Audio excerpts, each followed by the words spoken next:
Good morning students. Unit chemical kinetics हम discuss कर रहे थे। हमने लास्ट लेक्चर में डिस्कस किया था topic order of a reaction. हमने डिफरेंट ऑर्डर्स के बारे में डिस्कस किया था, एग्जांपल्स के बारे में डिस्कस किया था। Our today's topic we will discuss molecularity of a reaction.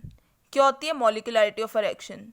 जो रिएक्शंस एक ही स्टेप में होती हैं उन्हें हम एलिमेंट्री रिएक्शंस कहते हैं, और जो रिएक्शंस एक स्टेप में नहीं होती, बहुत सारे स्टेप्स में होती हैं, उन्हें हम क्या कहते हैं? Complex reactions. जो डिफरेंट स्टेप्स इन्वॉल्व होते हैं कॉम्प्लेक्स रिएक्शन में, उन्हें हम क्या कहते हैं? Mechanism of the reaction. जो नंबर ऑफ एटम्स, आयंस या फिर मॉलिक्यूल्स जो आपस में कोलाइड करते हैं एक साथ, जिसकी वजह से केमिकल रिएक्शन होती है, उन्हें हम क्या कहते हैं? मॉलिक्यूलैरिटी ऑफ द रिएक्शन। जैसे for example decomposition of ammonium nitrite, NH4NO2 gives N2 plus 2H2। ये कैसी रिएक्शन है? यूनिमोलिकुलर रिएक्शन है, क्योंकि यहाँ पे एक ही मॉलिक्यूल इन्वॉल्व है। बायोमोलिकुलर रिएक्शन, जैसे for example dissociation of hydrogen iodide, 2HI gives H2 plus I2। यहाँ पे दो मॉलिक्यूल्स इन्वॉल्व है, यानी मॉलिकुलरिटी कितनी हो गई? 2। ट्राइमोलिकुलर reaction, 2NO plus O2 gives 2NO2, यानी 3 मॉलिक्यूल्स इन्वॉल्व है, तो मॉलिक्यूलैरिटी कितनी हो गई? 3 हो गई। तो मॉलिक्यूलैरिटी क्या होती है? जो नंबर ऑफ एटम्स, आयंस या फिर मॉलिक्यूल्स जो इन्वॉल्व होते हैं, जो आपस में कोलाइड करते हैं एक साथ ताकि केमिकल रिएक्शन हो सके, उसे हम मॉलिक्यूलैरिटी कहते हैं। Now students, it is evident that complex reactions जो इन्वॉल्व करते हैं more than 3 molecules in the stoichiometric equation must take place in more than 1 step. जैसे ये रिएक्शन है KClO3 plus 6FeSO4 plus 3H2SO4 gives KCl plus 3Fe2SO4 whole thrice plus 3H2। ये जो reaction है ये 10th ऑर्डर लग रही है, लेकिन एक्चुअली कैसी है? ये सेकेंड ऑर्डर रिएक्शन है। This shows that reaction take place in several step. इससे हमें ये पता चलता है जो रिएक्शन है वो सेवरल स्टेप्स में होती है। और कौन सा स्टेप कंट्रोल करता है ओवरऑल रिएक्शन के लिए?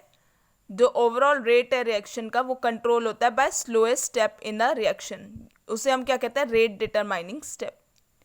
जैसे फॉर एग्जांपल कंसिडर हम करते हैं डिकम्पोजिशन ऑफ हाइड्रोजन परऑक्साइड जो कि catalysed by iodide ion in an alkaline medium.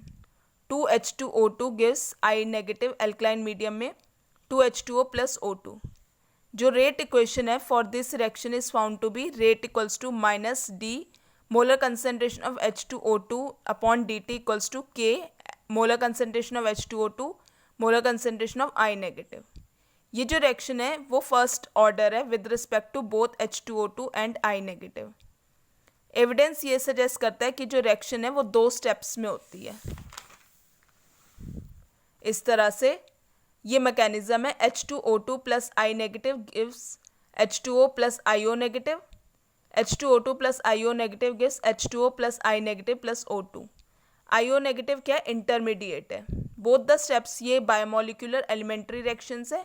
जो स्पीशीज IO नेगेटिव है वो इंटरमीडिएट है, क्योंकि ये during the course of the reaction formed हुआ है, but not in the overall balanced equation. Overall equation में ये IO नेगेटिव प्रेजेंट नहीं है, ये इंटरमीडिएट है।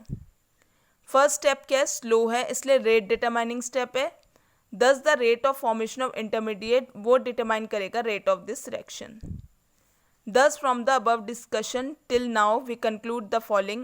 जो order of a reaction है वो experimental quantity है, वो ज़ीरो भी हो सकता है, फ्रैक्शन में भी हो सकता है, लेकिन मॉलिक्यूलैरिटी ज़ीरो नहीं हो सकती और नॉन इंटीजर। ऑर्डर जो है applicable to elementary as well as complex reactions के लिए, लेकिन मॉलिक्यूलैरिटी जो है वो एप्लीकेबल होती है only for elementary reactions। For complex reactions के लिए order is given by the slowest step and molecularity of the slowest step is same as the order of the overall reaction। जैसे हमारे पास एक और रिएक्शन है combination of NO2 and F2 to form NO2F। 2NO2 plus F2 gives 2NO2F। Experimentally देखा गया जो rate of reaction है K molar concentration of NO2 molar concentration of F2। Step 1 में NO2 plus F2 slow NO2F plus F, NO2 plus F fast NO2F। तो slow step क्या है? Bimolecular है, 2 molecules involve है, hence the above reaction must be bimolecular reaction और reaction of second order.